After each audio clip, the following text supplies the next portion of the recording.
इमरान भाई, जिनका जोरदार तालियों के साथ स्वागत है। इमरान भाई,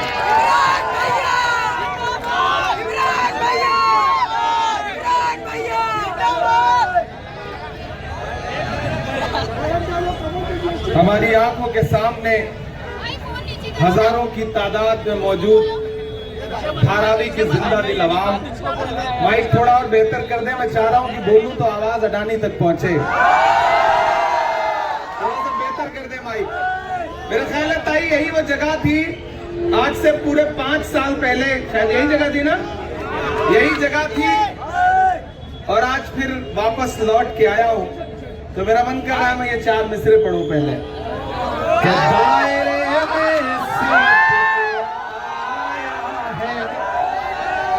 दायरे में सिमट के आया है, हर रवायत से हट के आया है। आंधियों को जरा खबर कर दो, आंधियों को जरा खबर कर दो, शेर वापस पलट के, शेर वापस पलट के आया है। ये जो धारावी है ये अपने आप में पूरा हिंदुस्तान है। मेरी आंखों के सामने हिंदुस्तान के अलग अलग शहरों से आए हुए वो लोग खड़े हैं जो बाद में आए और धारावी के होके रह गए। आने वाली 20 तारीख को साथियों आपको अपने घरों से बाहर निकलना है और न सिर्फ धारावी के मुस्तकबिल का फैसला करना है बल्कि महाराष्ट्र के मुस्तकबिल का भी फैसला करना है। ये रिकॉर्डिंग भी जरूरी है, कल यूट्यूब पे फेसबुक पे कैसे देखोगे, तो थोड़ा इनको भी तो थोड़ा बर्दाश्त करें, मैं नजर आ जाऊंगा। अब इनकी भी वीडियो ले लीजिए, वही चाह रहे थे वो। हमारे नौजवान साथी बहुत समझदार है माशाल्लाह। ये चुनाव बहुत जरूरी चुनाव है साथियों। एक तरफ वो ताकतें खड़ी हैं जो कहती हैं कि वो महायुति है, मैं उनको महायुति नहीं बल्कि महाभ्रष्ट कहता हूं। महायुति महाराष्ट्र की सबसे महाभ्रष्ट सरकार है। मैं पिछली बार जब यहां आया था वर्षा ताई के लिए आपसे वोट की अपील करने, तो तब के और अब के इमरान में एक फर्क है, एक इजाफा है कि पिछली बार आया था तो सिर्फ शायर बन के आया था, इस बार आया हूं तो खासदार बन करके आया हूं। जो आपकी दुआओं के सदके में हुआ है। और आज मैं धारावी में एक एहसान है मेरी बहन का जो चुकाने आया हूं। वो एहसान ये है कि जब कांग्रेस पार्टी ने मुझे राज्यसभा भेजने का फैसला किया और मेरे नसीब में यह लिखा कि इमरान आप महाराष्ट्र की नुमाइंदगी करेंगे, तो मेरी बहन वर्षा गायकवाड़ ने मुझे फोन करके कहा था कि तुम मेरे छोटे भाई हो, आओ तुम्हारा चुनाव मैं लड़ूंगी, तुम्हें पार्लियामेंट में भेजने का काम करूंगी। और मैं इस बहन का शुक्रिया अदा करता हूं कि मैं जब देश की पार्लियामेंट का चुनाव लड़ने के लिए राज्यसभा का यहां आया तो इस बहन ने उस चुनाव को, राज्यसभा के चुनाव को अपना चुनाव समझ के लड़ा था। मैं देश की राज्यसभा में पहुंच गया, फिर वहां जाके मैंने एक दिन ताई से कहा कि ताई अकेले राज्यसभा में ठीक नहीं लग रहा है, आप भी इधर ही आ जाओ। तो ताई ने कहा राज्यसभा तो बची नहीं है, लोकसभा ट्राई करते हैं।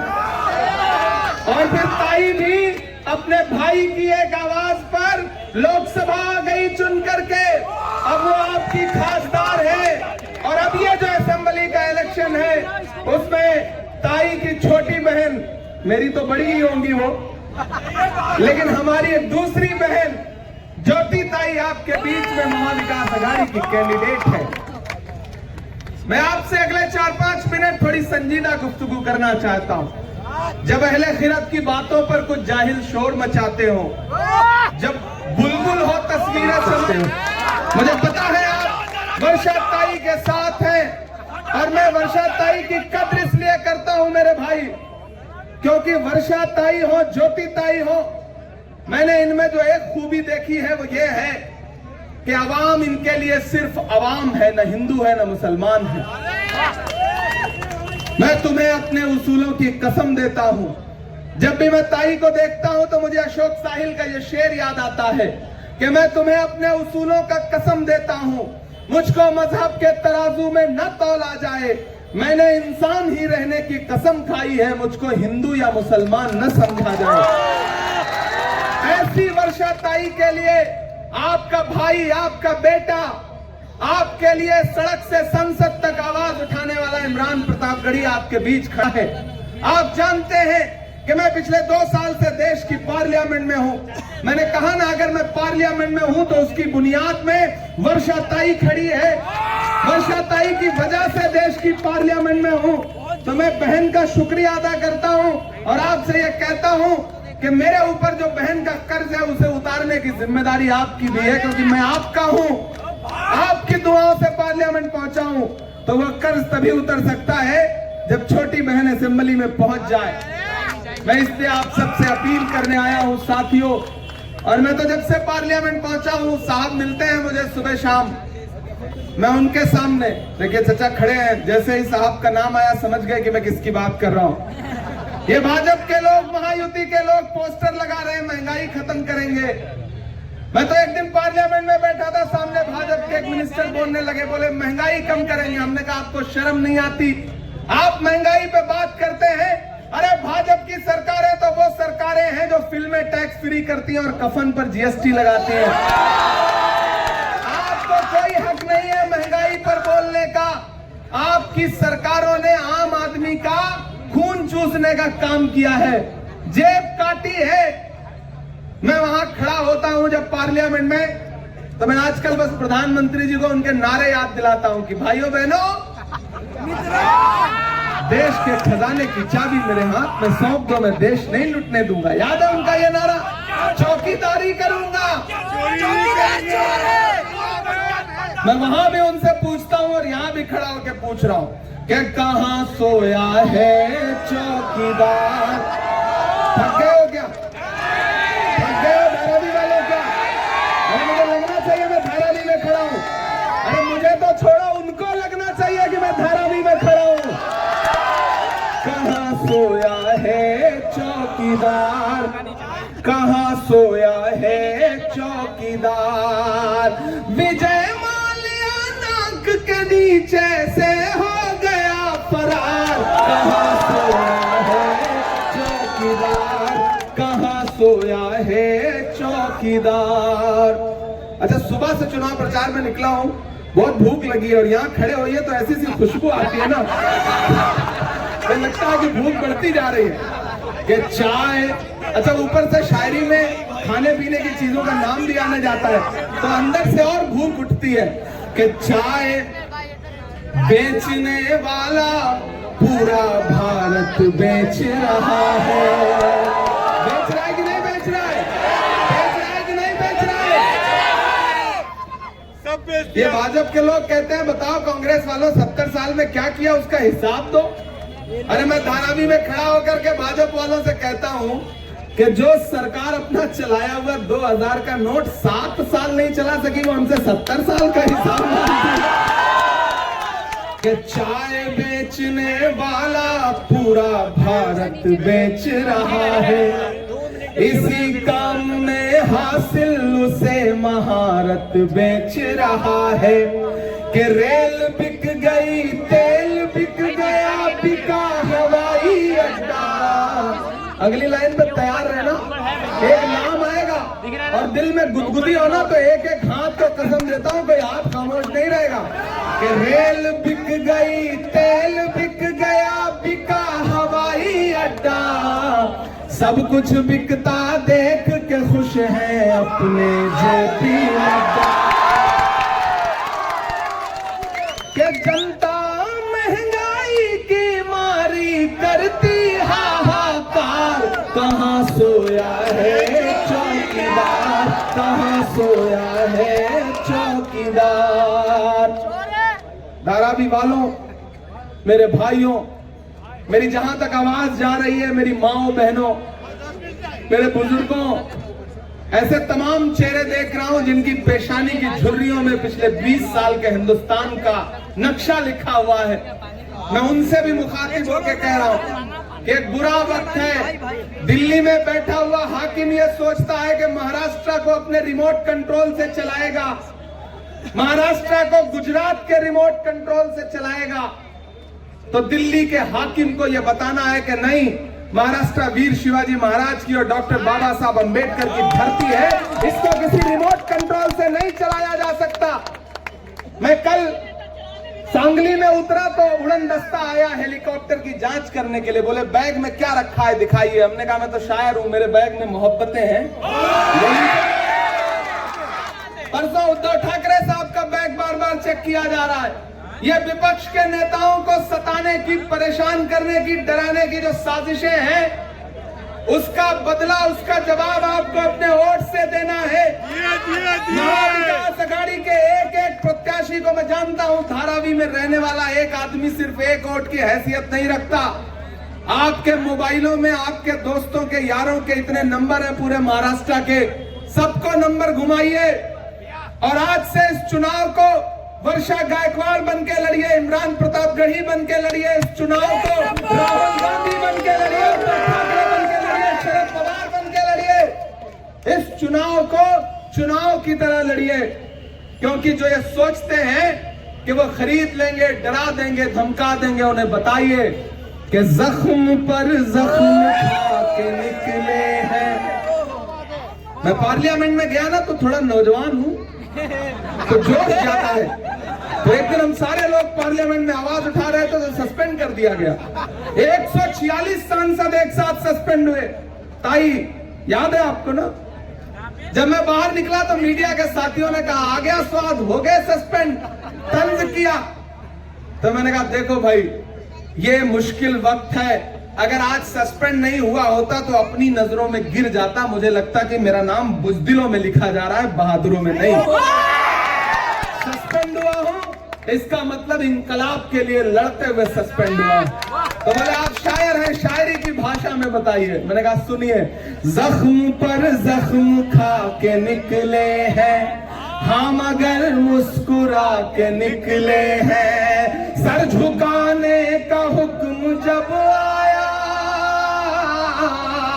सर झुकाने का हुक्म जब आया, और भी सर उठा के निकले हैं, और भी सर उठा के निकले हैं। और धारावी वालों, सांसद बाद में हूं, शायर पहले हूं। जो कह रहा हूं ये आने वाले दिनों में होने जा रहा है कि हर सितम का जवाब आएगा, देखना इंकलाब आएगा। अगली जो 2 लाइनें हैं ना, वो अगर सच्ची लगे तो यहां से वहां, बाईं तरफ, दाईं तरफ, जहां जहां तक मेरी आवाज भी नहीं जा रही है, जो दूसरे कार्यालयों में भी बैठे वो भी ताली बजा सकते हैं। मैं जानता हूं कि देखना इंकलाब आएगा, हर सितम का जवाब आएगा। अच्छा, भाजपा के नेताओं के, शिंदे गठ के नेताओं के भाषण सुनिए, इतना तनाव में भाषण देते हैं, ऐसा लगता है खाना नहीं हजम हुआ है। इधर हम लोगों को सुनिए, हंसते मुस्कुराते बात करते हैं। वर्षा ताई हंस रही है, ज्योति ताई हंस रही है, भाईजान भी हंसी रोकने की कोशिश कर रहे हैं, बब्बू भाई सदियों की हंसी के साथ खड़े हैं। हम कितना हंसते मुस्कुराते चुनाव प्रचार कर रहे हैं। क्यों? क्योंकि हमें पता है हर सितम का जवाब आएगा, देखना इंकलाब आएगा। तैयार है ना? हर सितम का जवाब आएगा, देखना इंकलाब आएगा। अच्छे दिन का किए थे जो वादा, अच्छे दिन का किए थे जो वादा, उनका दिन भी खराब आएगा, उनका दिन भी खराब आएगा। और हम तो निकले हैं मुस्कुराते हुए। आज इस रैली में बहुत सारे लोग आए तो नहीं होंगे, लेकिन लाइव देख रहे होंगे। आप सोचो नींद आएगी उन्हें? तब ये मिसरे पढ़ रहा हूं कि हम तो निकले हैं मुस्कुराते हुए, और वो तिल मिला के निकले हैं। नारे हक लगा के निकले हैं, जख्म पे जख्म खा के निकले हैं। दिखेगा नहीं फिर यहाँ पे। सर झुकाने का हुक्म जब आया और भी सर उठा के निकले हैं। ताई आइए आप। अच्छा इस बार ज्योति ताई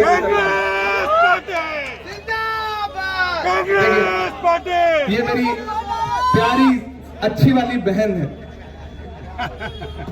और जिसके पास दो दो बहनें हो उससे खुशनसीब कौन हो सकता है। तो मैं अपनी इस बहन के लिए अपना दामन फैलाने के लिए आपके बीच में आया हूं। आपका बेटा हूं, आपका भाई हूं। बदन में जो भी लहू है तेरी अमानत है, जहां जहां हो जरूरत वसूल कर लेना। आप जैसे ही घर से निकला हूं, आप जैसे परिवारों से आया हूं, एक आम परिवार का बेटा हूं। अपनी मेहनत के बल पर और आपकी दुआओं के बल पर देश की पार्लियामेंट में बैठता हूं। तो आपसे मेरा एक रूह का रिश्ता है, एक जज्बाती रिश्ता है। इसलिए अपील करता हूं कि मेरे साथ उठाइए अपना एक एक हाथ और मुझे यकीन दिलाइए। उधर जो पीछे लोग हैं, उधर जो बाईं तरफ भी खड़े हैं, मैं उनसे भी गुजारिश करता हूं, जाइए घरों से बाहर निकलिए 20 तारीख को और अपना एक एक वोट हाथ के पंजे के सामने वाले बटन पे दबा करके आइए। आपका वोट सिर्फ ज्योति ताई को नहीं मिलेगा, आपका एक एक वोट राहुल गांधी को मिलेगा, उद्धव ठाकरे जी को मिलेगा, शरद पवार जी को मिलेगा। एक नंबर मैं कहूंगा ज्योति ताई, आप कहोगे एक नंबर ज्योति ताई, ज्योति ताई, ज्योति ताई। अब कहूंगा महाविकास अघाड़ी, एक ही नंबर बोल देना, काम चल जाएगा। महाविकास अघाड़ी, महाविकास अघाड़ी। बहुत शुक्रिया धारावी वालों, वक्त की अपनी मजबूरियां हैं। अब सांसद हूं तो थोड़ा और फॉलो करना पड़ता है, इसलिए 1 मिनट पहले समाप्त करना जरूरी है। अच्छा 4 मिनट बाकी है, 4 मिनट बाकी है भाई। ताई ने बताया है मुझे, मैंने घड़ी भी ना देखे, मेरी घड़ी 2 मिनट आगे चल रही थी शायद। हाँ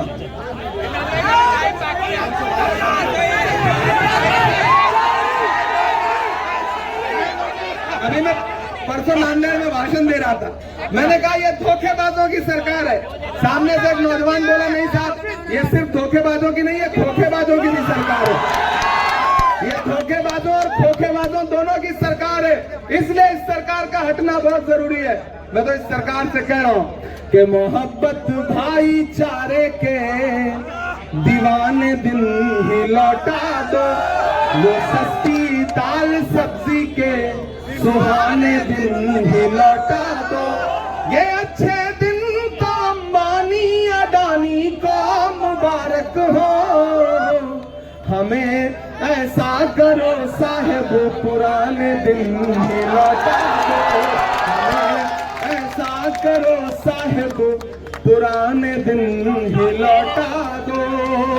बहुत शुक्रिया धारावी वालों, आप बहन को जिताइए। एक वादा आपसे करता हूँ, 23 तारीख को रिजल्ट आएगा, मुझे पूरा यकीन है कि हमारी बहन बहुत बड़े मार्जिन से जीतेगी। उस 23 तारीख के बाद अगर 50,000 से जिताओगे ना, तो मैं अपनी निधि में से इंशाल्लाह कम से कम उतने लाख का तो आपको फंड दूंगा ही दूंगा, ये वादा कर रहा हूं। जितने से जिताओगे, ये लालच नहीं दे रहा हूँ, ये वादा कर रहा हूँ आपसे।